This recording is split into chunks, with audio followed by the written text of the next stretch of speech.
What's wrong with this picture? What's wrong with this picture?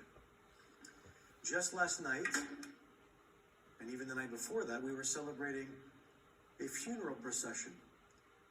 And physically, if all of us had been here, we would have taken the kuvuklion, so beautifully decorated, all through the church property and back into the church as if we were processing to a cemetery.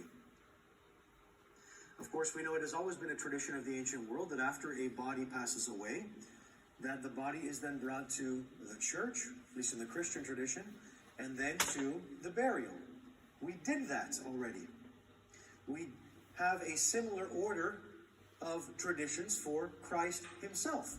And every year at Holy Week, we go from his crucifixion in the incredibly gut-wrenching service of the Passion of the Lord, the 12 Gospels, in which we see him die and his blood spilled on the cross, to the point where we take his body down from the cross and laid in a tomb. And then the tomb itself is processed throughout the church property. And if we were in an Orthodox country, it would be processed all over town. And then back to the church proper. And there is so much sadness and so much weight and such a heaviness of the evening. And yet, what a difference one day makes. Or in our case, 3 days. We come back this morning and we look around the church today and it is completely different. There are flowers everywhere. The hymns are once again celebratory. In fact, it is a celebration par excellence. It is a celebration of all celebrations, and it is only beginning. We see leaves and everything spilled everywhere as if we just had a party, and we did. This is a party. It is a celebration. How is it that we go from something so solemn and so heavy to something that is the exact opposite of this? The church and every Orthodox Christian, within the span of the last 24 hours, or depending on what part of planet Earth we are on, did literally a complete 180. And it is still going. It is going to go completely to 180 tonight at the resurrection service. This is what Jesus Christ did, does, and will always do. Jesus Christ looks at a hopeless situation, a situation of death and despair, anxiety, fear, depression, everything else that is wrong with us human beings, that we suffer from. He looks at these things, he enters into this moment and transforms it into something completely different.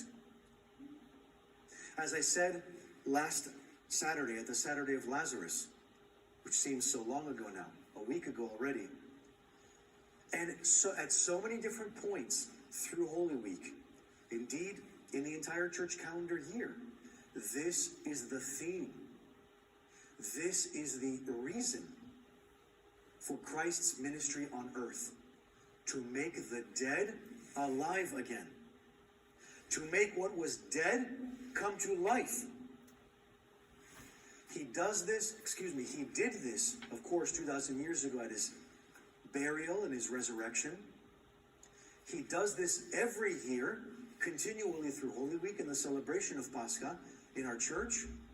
But more importantly, my brothers and sisters, he does this in each of our lives. He will do this for us if we allow him to. If we allow him to enter our life and our heart with what is suffering, perhaps what is dead already, to resuscitate this and to once again bring us back to life again, to leave aside our suffering and our despair, and to embrace God's ultimate victory and triumph, to embrace the resurrection that he brings to each of us in our lives and for the entire world, for the history of all creation, for all humanity, and for salvation. This is what the Lord does. He brings life where there was hopelessness. He brings life where there was death. He brings life where there was nothing. This is what we are celebrating right this very moment, right this minute. And we will continue to celebrate all day today and tomorrow, for Bright Week, for 40 days, but for every day of our life, because truly the Lord is always risen. He has risen, he is risen, and he will rise. This is another paradox of Christianity.